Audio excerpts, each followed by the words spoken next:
Hey friends, it is your homegirl Laura Khalil, and I want to welcome you to another episode of Big Deal Energy. And today we are diving into one of the biggest conversation killers that might be tanking your business, and that's talking too much.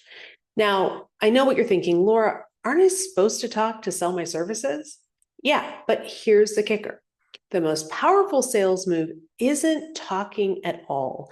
It's knowing what to say when you do speak. And today I'm going to share with you 3 questions you should ask every prospect that will help you connect on a deeper level, uncover those true needs, and best of all, never sound salesy again. So whether or not you're concerned with speaking too much, or you're just like not sure what to say on these sales conversations, what I'm going to share will help you better connect to the people you meet. This episode is going to change the way you don't just approach networking events and trying to sell to people, but it's going to help you approach every conversation you have from here on out. All right. It sounds pretty cool. So let's jump in. Now, I want you to picture this. You're at a networking event and someone shoves a business card into your hand and they start pitching their services, right? Does that sound familiar to you?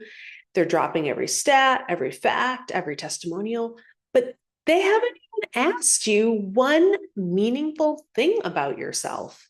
And you nod politely, but if you're like me, you're actually trying to like fake an emergency phone call or like get to the side of the room or get away from them, right? Does this sound familiar? Okay. It's draining. It's frustrating.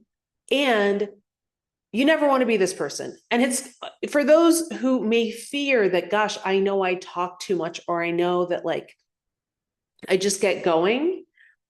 This is really going to help you. The problem is that we never want to come off that way. So many of us have a tendency to overcorrect and just not talk at all, or avoid these situations, or just like nod politely, right? Now, ironically, the worst offenders of this are the people who we traditionally think are the quote unquote best salespeople. We often think extroverts are the best salespeople. Now, I love my extroverts, but this is where they can have the biggest challenges because they'll just keep going and going. And it's not every extrovert. So, you may not have this challenge, but this is definitely a challenge we see with extroverts way more than we'd see it with introverts. And one thing you have to know is that introverts actually make spectacular salespeople for their business because they harness the power of listening, right? They do that much more easily than an extrovert. And again, I'm painting broad brush strokes. So you're going to have to discern this information for yourself. What we really need to be doing in any conversation is not waiting for the chance to speak, but really listening to seek to understand the person in front of us. And that's what I want to help you with today. I want you to trust me. Listening is where the magic happens. I am about to give you 3 questions that will transform your conversations and take the salesy out of your approach and help you more deeply connect with anyone, whether you're an introvert or you're an extrovert. And when you're listening through what I'm about to share with you, you're not just being polite. You're actually going to be listening for opportunities. You're going to be listening to how people talk about their problems, their goals, and their dreams. And to be really honest with you, this is what most people are not doing. So it immediately sets you apart. Here's something we don't often think about. People buy from people they like. If you have 2 of the exact same products facing one another, and they're both being sold by a salesperson, and there's really very little distinguishable difference between these products, they're going to buy from the person they like more. And they're going to buy from the person who makes them feel seen and heard. This is human nature. The more you listen, the more trust you build. And that is, to be honest with you, half of the battle in sales. So in your initial conversations with a new prospect, you're going to do the opposite of what conventional wisdom would tell you to do. You are not going to shove your service down anyone's throat. You are going to focus entirely on them. You're going to focus on building rapport. You're going to focus on leaving people feeling great after talking to you. Because if they feel great after talking to you, they are very likely going to want to continue to talk to you down the road. All right? Because if you've truly listened to what they've said and you feel that you could help them, the approach I'm going to share with you will open doors to the next conversation where you can go deeper into the sales process. You do this through something I call a curiosity conversation. Curiosity conversation is a simple 3-question framework designed to uncover what's really going on with your prospect or really anyone you're talking to, all without ever coming across as salesy. And here is the beauty of the curiosity conversation. You can have this conversation with anyone, whether it's a neighbor talking about a home improvement project, a colleague stuck on a task, or a potential client at a networking event. And the reason I bring that up is because with anything we do, we need to get practice at it. So I would, as I share this with you, think about like just trying this out and practicing it with the people you interface with day to day.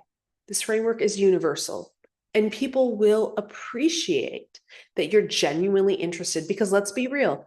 Like I said earlier, most people are just waiting for their turn to speak. They're not actually listening to anything you say. So here are the questions that make up the curiosity conversation. Question 1, tell me, what are you working on? Question 2, what would you love for it to look like when it's done? And question 3, do you need help with that?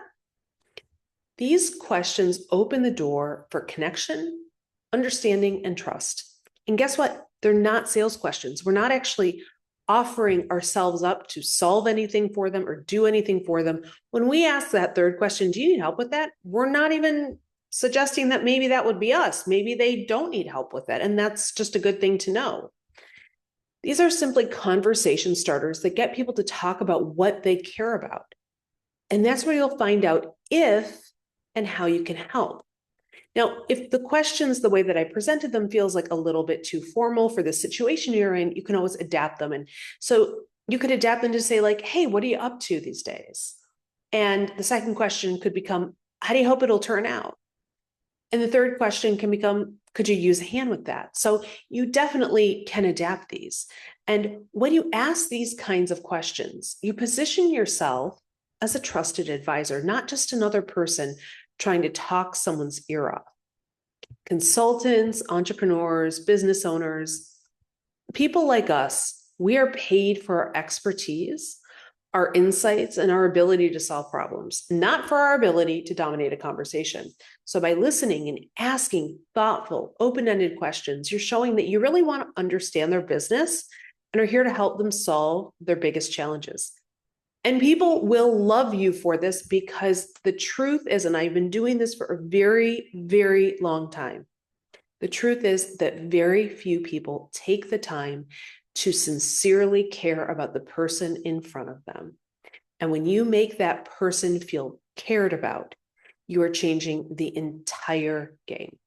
So this is what has helped my clients. When we are rocking and rolling and getting business, when we are signing $20,000 contracts, $75,000 contracts and up, they all have a curiosity conversation at some point embedded into that process. It is simple. It is incredibly effective.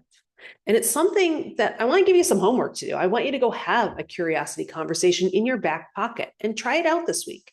Whether you're at a networking event, a client call, or you're talking to someone in line at the coffee shop, practice listening and asking these 3 questions, and you'll be amazed how quickly people will open up and how much easier selling becomes when you actually understand what somebody's real problem is. We're not shoving products down their throat that they have said they don't need, or we're not highlighting the right problem they face because we haven't listened for it.